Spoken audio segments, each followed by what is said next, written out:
Allez, cette affaire Khashoggi, on en parle tout de suite dans la presse avec Florent Rodeau. Bonjour Florent. Bonjour Pauline.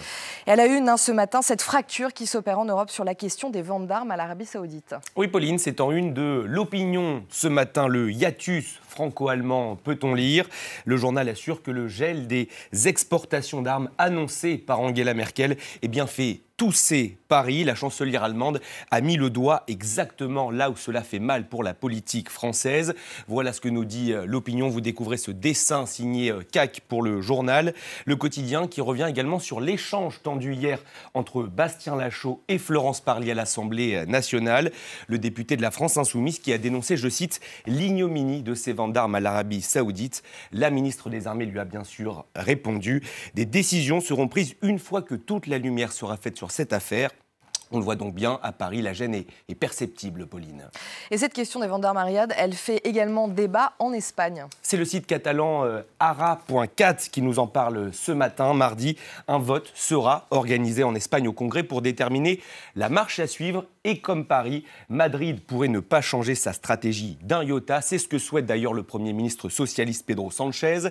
Selon lui, la politique est l'acte qui consiste à combiner des intérêts, des intérêts parfois conflictuels. Voilà pour cette citation du Premier ministre, une prise de position que ne renierait pas Theresa May, la Première ministre britannique, qui elle aussi, on le sait, vend de l'armement aux Saoudiens.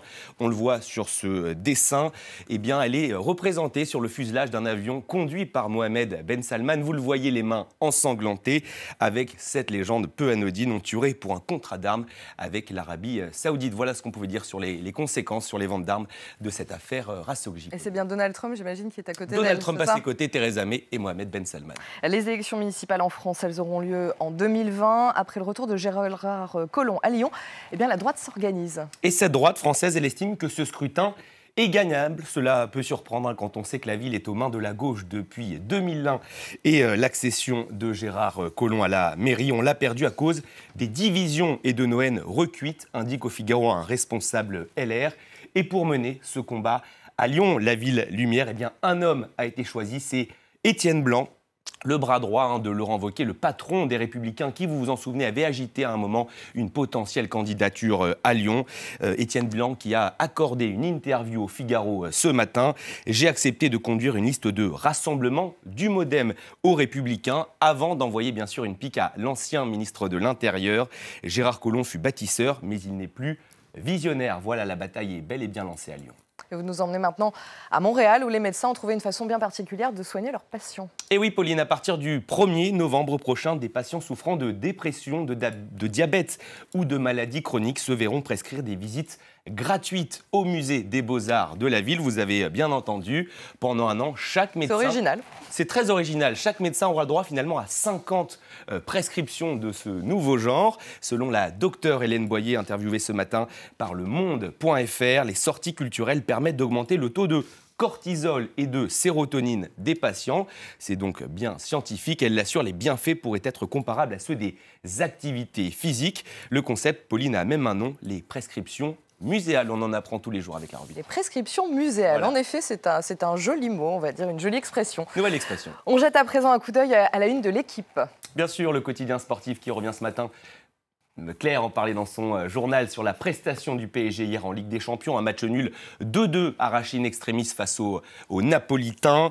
Un superbe but d'Angel Di Maria en toute fin de match a permis au PSG d'éviter une défaite qui semblait inéluctable.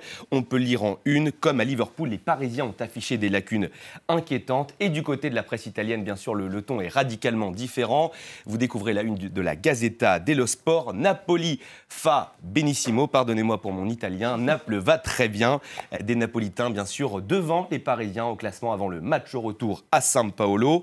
On revient maintenant sur la une de l'Équipe qui analyse également la prestation de Monaco. Le journal donc analyse ce premier point pris par les hommes de Thierry Henry dans cette Ligue des Champions 2018.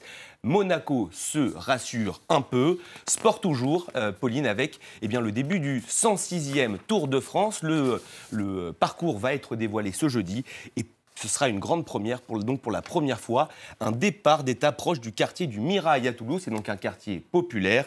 C'est un progrès notable, nous dit le journal orienté à gauche. Merci beaucoup Florent, on vous retrouve tout à l'heure, on ira un peu plus dans le détail de ces unes de la presse.